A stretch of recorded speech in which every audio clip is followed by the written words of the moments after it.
spend their senior year in a foreign country experiencing American life and culture.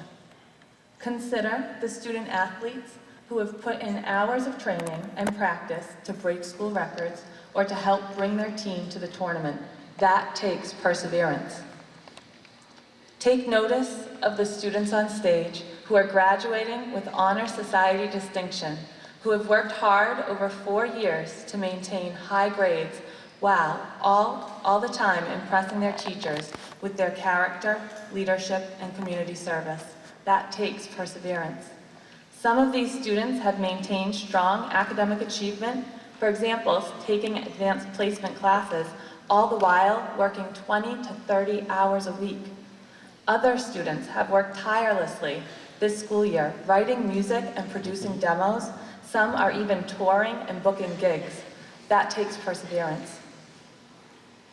The class of 2015, when their first attempt at a senior prank was thwarted, redoubled their efforts and found success. That takes, well, that's just being a senior. Not good. As you watch the graduates cross the stage in just a few minutes, you will see some students who have worked harder this year than they have in their whole school career, earning every last credit. That takes perseverance. No one on this stage gave up. Each one of you had moments when you wondered if the effort was worth the reward. Ultimately, you decided it was. For all of those reasons, I am encouraged by the class of 2015. Now, for a few pieces of obligatory advice. Here's the truth. It does not get easier, and there's no such thing as good luck. It is the work ethic that you have developed thus far that will help to carry you as you move beyond the walls of Norton High School. Also, as important as your work ethic is the support of others. As many of you already know, determination is important, but it's almost impossible to persevere if you do not have someone to lean on along the way. Class of 2015, please continue to be that support for one another. Look to your family and your loved ones when you need guidance, and continue to persevere as you face innumerable challenges. I have watched you do this for the past 4 years, and I am confident that you will go out into the world and make a difference. Thank you, class of 2015.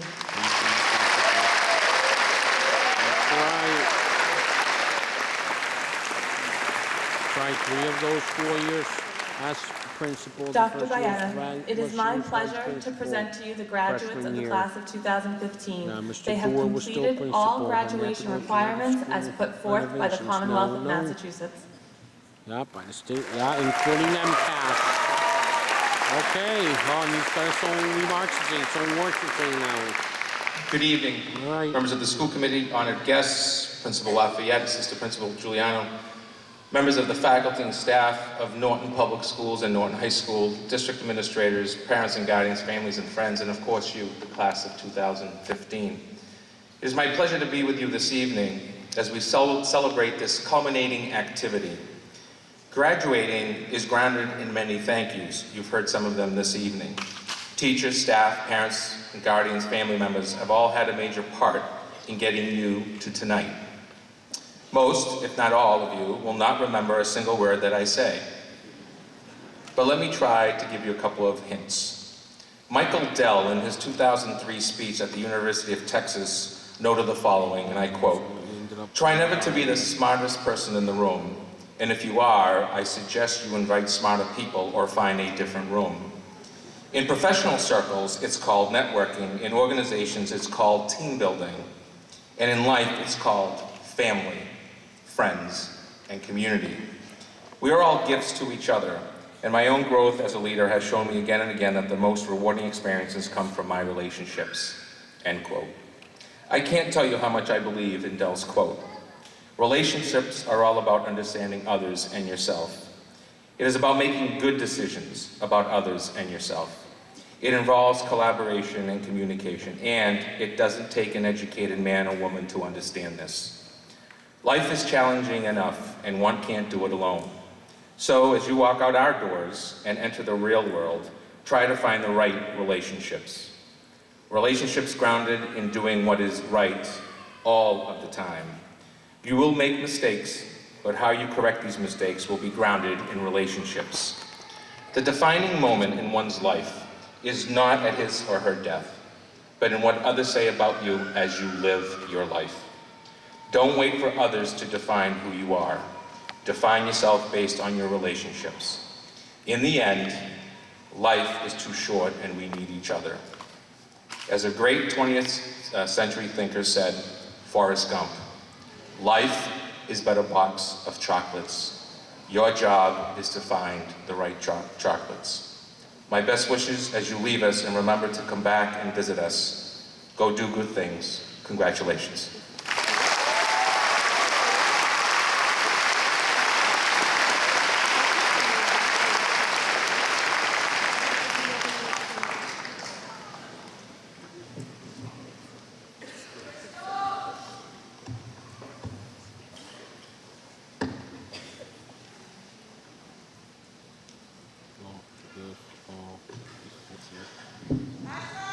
Students, this is the part where a person with gray hair stands to impart wisdom. But according to Doonesbury cartoonist Gary Trudeau, the real reason is that commencement speeches were invented largely in the belief that students should never be released into the world until they've been properly sedated. Oh boy. Seriously?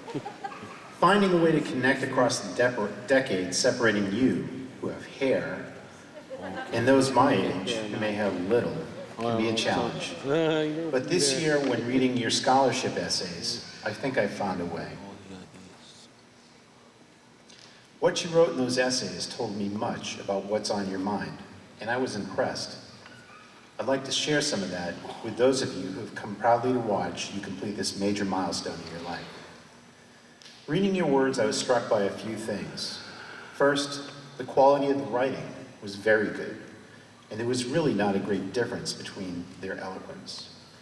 Having been on a school scholarship committee for another high school for more than 20 years, I can tell you this is not common, and it is quite impressive. Writing well is a challenge that for any of us to master, and I must say that it's evident our students received an exceptional education in expressing themselves through the written word. In this era of texting with its acronyms and abbreviations, this is no small feat. This required effort not only the part of the English department, but across all disciplines. Let's pause here to applaud the teachers who contributed to, the parents who worked with, and the students who worked towards this remarkable achievement.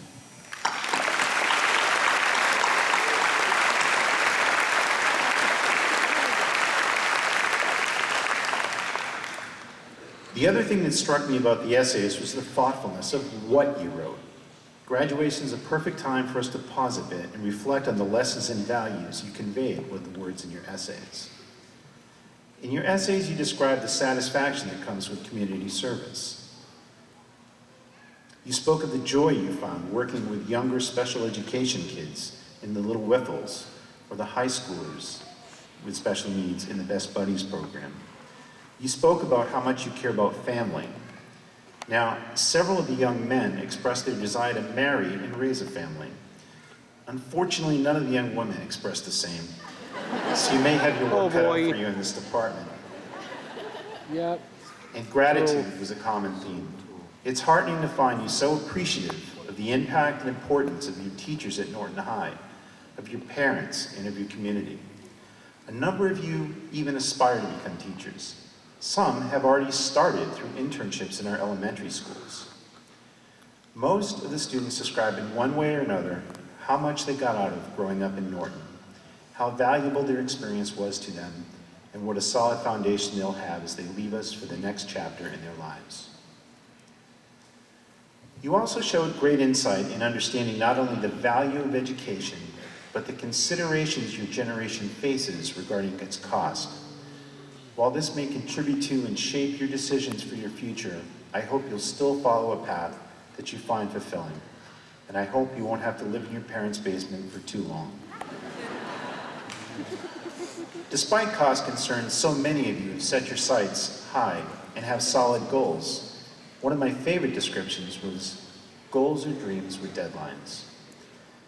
A number of you wrote of the master's degrees you already plan to pursue, some even law degrees and doctorates.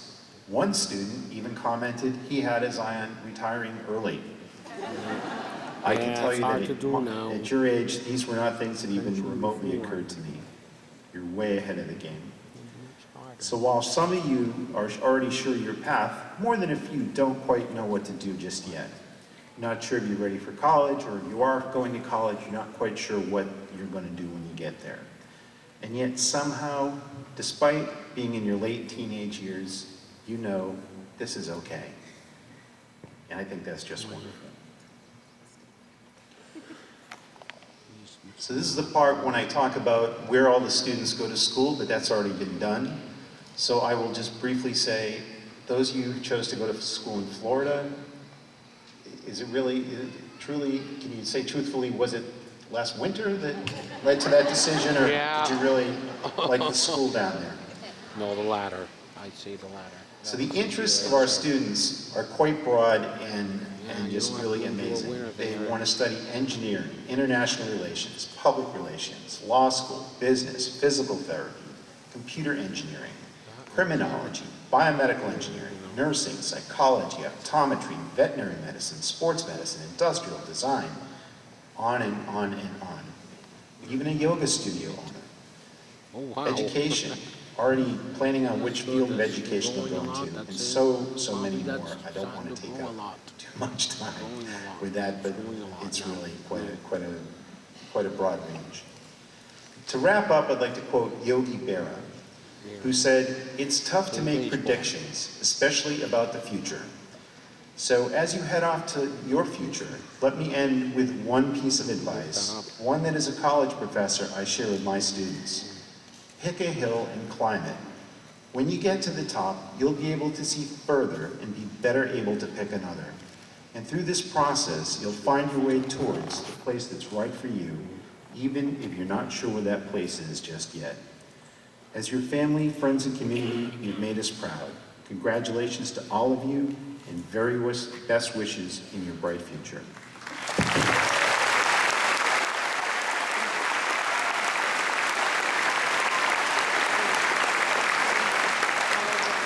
All right, here comes the good part.